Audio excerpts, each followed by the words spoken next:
Yes, finally Optimus Prime is back home. So I have some good news and some bad news.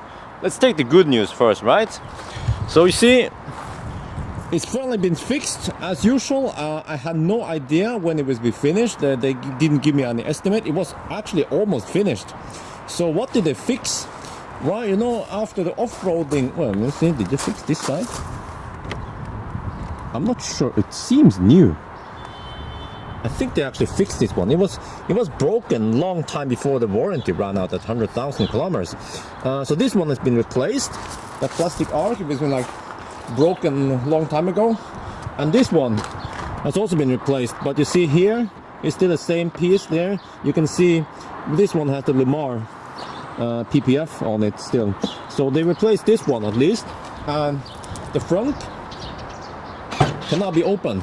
So, you know, for you guys who thought that, oh, it's just frozen. No, it wasn't frozen. It was a broken actuator somewhere in here that controls, you know, the latch or whatever. So, yeah, that one has been fixed finally. But then I still have some stuff that hasn't been fixed yet. So if you look inside here, this seat is still disgusting, like Rich Rebel's garage. Yeah. No, but it's pretty dirty, it's permanent, and it squeaks. So it's, I don't know, it's a warranty case that was issued like a year ago, and I don't know, they said they will order the seat, and I haven't heard anything from that one. And also here, okay, let me go inside. Oh, nice and quiet inside here. So this one has been broken for a while. So you see, I can press it to start and stop music. I can press next, previous. Okay, but it doesn't. But it doesn't scroll up and down. So that means I cannot choose anything here anymore. So I also, I think I ordered that piece, but whatever. I don't know if they're still waiting for it or whatever. So I guess I have to go to the service center tomorrow and check all the other stuff here. But oh man, it's so nice to have Optimus Prime back. Oh, I almost forgot how nice and spacious it was in there. Look in the back. Oh yes, lots of space. Oh yes. So, you know, that was the good news. Optimus Prime is back on normal operation again. This weekend I'm going to Bergen first, then Stavanger, and then back to Oslo. And I will live stream as usual. Yes. And now to the bad news. Tesla sent me a pretty huge bill. It's big, yes. But I cannot tell you yet how big it will be, because, you know, they blame the off-roading. I saw it on the invoice. They said no damage after off-roading, and they were like, I don't know, you can see here in the invoice, they sent me 2 different invoices, and there are like parts in here that I don't know what the heck is. So I sent an email to Rich Rebels, maybe he can identify them. And also I've been talking with the country manager about this, and he said he will look into it, because you see that there's one piece here, you know, the latch to the front was also in this order, and that one is under warranty. Well, okay, my car has passed, you know, 100,000 kilometers, but in Norway we have this like warranty by law. It's called reklamasjon, so that one should be under warranty. But of course I want to pay for the damages caused by off-roading.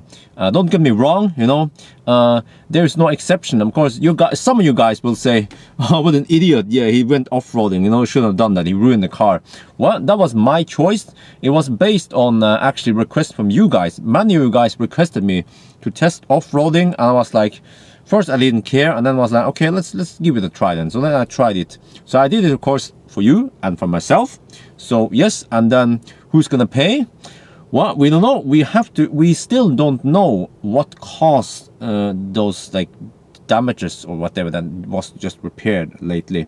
I mean, was it caused by off-roading, or was it caused by, I don't know, was it a fault, a warranty case, or was it something else? We don't know yet, right? And still, I don't know. I just got a car, and then I don't know what they did to it. So I guess I could try to call them tomorrow or whatever, or yeah.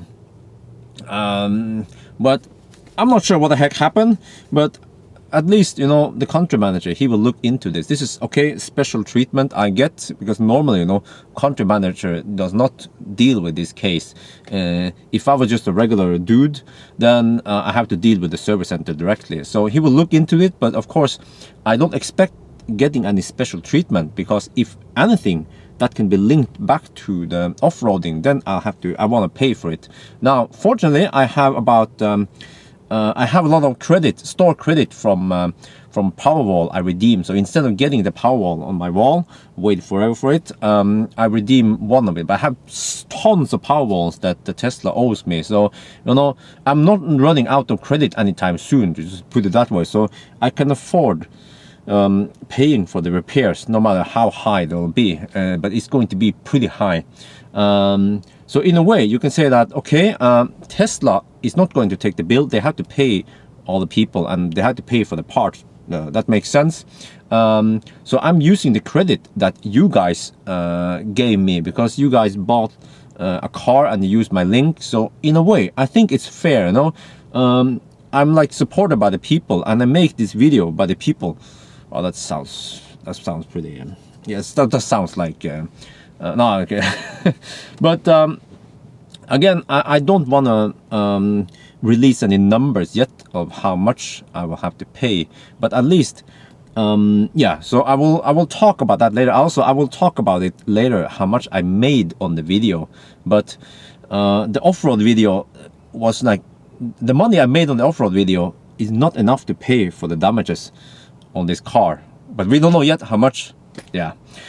But I guess that's it for now. So you guys just have to wait for the next episode of Optimus Prime's repairs.